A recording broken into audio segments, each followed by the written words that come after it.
అందరికీ నమస్తే. ఎలా ఉన్నారు? బాగున్నారా? ఈరోజు అమావాస్య, అందులోనూ మనం చిన్ని చిన్ని బతుకమ్మలు వేర్చుకొని ఆడుకునే రోజు. అందరూ చీరలు, నగలు, సంబరాల మీద ఈ 7 రోజులు ఆనందమే ఆనందం. 7 రోజులని ఎందుకన్నానంటే మాకు మాత్రం 7 రోజులలోనే సద్దులేస్తామని 7 రోజులు అన్నాను. ఇదన్నీ వచ్చేసి ఏంటంటే మనం బతుకమ్మకు సామాన్ తీసుకొచ్చుకుంటాం కదా, పేరువనికి పువ్వులు అవన్నమాట. 3 రకాల ఆకులు ఉన్నాయి. పూలు ఎన్ని రకాలు ఉన్నాయో చూడలేదు, 5 అనుకుంటా. అవి 4 రకాల ఆకులేమో ఉన్నాయి. మొత్తం 9 అవుతాయి ఇంకా అని చెప్పేసి అనుకున్నా. కాకపోతే ఎక్కువనే ఉండవచ్చు, నేనైతే లెక్క పెట్టలేదు. ఈరోజు విశేషమైన రోజండి. చాలా సరదాగా అనిపిస్తుంది. నా చిన్నప్పుడు అయితే ఎవరింటికి వాళ్ళని వెళ్ళి అంటే 4 పువ్వులు ఇవ్వరా అనేసి అడిగేది. అట్లా నుండి ఇప్పుడు మనమే ఎవరికి ఇవ్వాల్సిన ఆంటీలు అయినాం కాబట్టి పెద్దవాళ్ళు అయినాం కదా, మనం ఇంకో ఇంటికి పోయి అడిగితే అసహ్యంగా ఉంటుంది. అయినా నాకు అడగడం ఇబ్బంది అనిపిస్తుంది. ప్రతి ఇంట్లో బతుకమ్మ పండుగ అంటే అందరూ పేర్చుకుంటారు, మనకెవరు ఇస్తారు అనిపిస్తుంది. ఈ బంతిపూలు వచ్చేసి మా ఆయన తీసుకొచ్చిండు. ఆ ఎర్ర మందారం, ఆ గంధం కలర్ మందారాలు మా ఇంట్లోయే. ఈ సత్కం పూలు కూడా ఇంట్లోయే. ఇక్కడ వచ్చేసి రాస గుమ్మడి పువ్వు, దీనిలో మనకు బొడ్డెమ్మ వస్తుంది కదా, అందుకన్నమాట అమ్మవారి కోసం అని అది.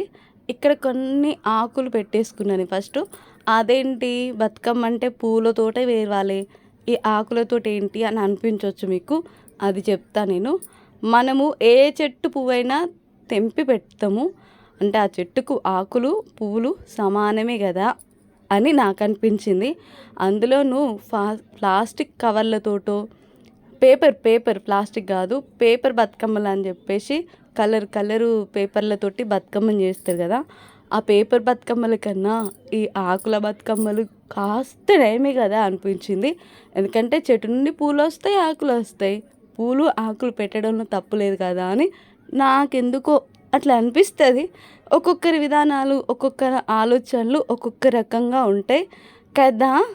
ఎవరి పిచ్చాళ్ళకి ఆనందం అని నా రోగం అట్లాంటిది అనుకో. అయితే ఇంకా బతుకమ్మ వేరడం స్టార్ట్ చేసిన.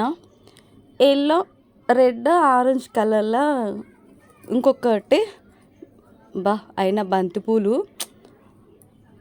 భలే అనిపిస్తుంది కదా. ఒకసారి ఇళ్ళలో పెట్టుకుంటే మేము చిన్నగా ఉన్నప్పుడు ఒక తోటలా పూసేది. ఇప్పుడు అసలు బతుకమ్మకు అని దేనికన్నా అని ఇంటి ముంగట బంతి చెట్టు పెడితే అసలు పూలే పూయట్లేదు. అసలు ఏంటో ఏమో, ప్రత్యేకించి ఆటికి తోటలు పెట్టి పెంచడం వలన ఇళ్ళల్లో పూయడానికి మారం చేస్తూ ఉన్నాయి కదా. ఇక్కడ బతుకమ్మ వేరుస్తూ ఉన్నాం. చిన్నప్పుడు సరదాలు, చిన్నప్పుడు ఆనందాలే వేరు. మనం పెద్దగా ఎరినాక ఇట్లా ఉంటుంది. ఇంకా ఇక్కడ నా బిడ్డ పెడతా ఉంది. ఈ ఎల్లో కలర్ పూలు వచ్చేసి మా ఇంటి పక్క చిన్నమ్మ ఇచ్చింది. స్వప్న చిన్నమ్మ. పాపం నాకు ఇంటికి ఒక పనివాడు తీసుకొని వచ్చి ఇచ్చింది. థ్యాంక్ యూ చిన్నమ్మ. నువ్వు ఈ వీడియో కనుక చూస్తే నీ ఎల్లో కలర్ పూలు, నీ పేరు 2 మన యూట్యూబ్లో వస్తుంది. ఓకే, ఏమనుకోదు. పైన వచ్చేసి మందారాలు, రెడ్ మందారం పెట్టేసి దాని మీద రాస గుమ్మడిది గౌరమ్మ పెట్టేసిన. ఇంకా ఏంటండి విశేషాలు? అందరూ ఎలా ఉన్నారు? తిన్నారా? మీరు మీ ఇంటికాడ బతుకమ్మను ఎలా పేరుస్తారు? పెద్దగా పేర్చేస్తారా లేదా చిన్నగా పెట్టుకుంటారా?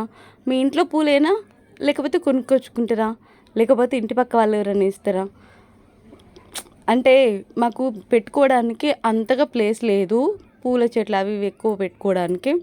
ఇక్కడ గౌరమ్మ పెట్టేసి బతుకమ్మ కంప్లీట్ అయిన తర్వాత పసుపు కుంకుమ వేసుకుంటా ఉన్నాం.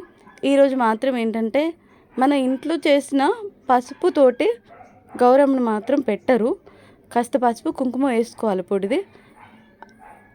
నాకు తెలుసు, నేను అదే పాటిస్తాను కాబట్టి మీకు చెప్తా ఉన్నా. మొత్తానికైతే నా బతుకమ్మ కంప్లీట్గా పూర్తయిపోయింది. భలే ఉంది కదా, బుజ్జి తల్లి లెక్క. అయినా బతుకమ్మలు వేర్చుకోవడం అంటే అదో ఇంట్రెస్ట్. నమస్తేనండి.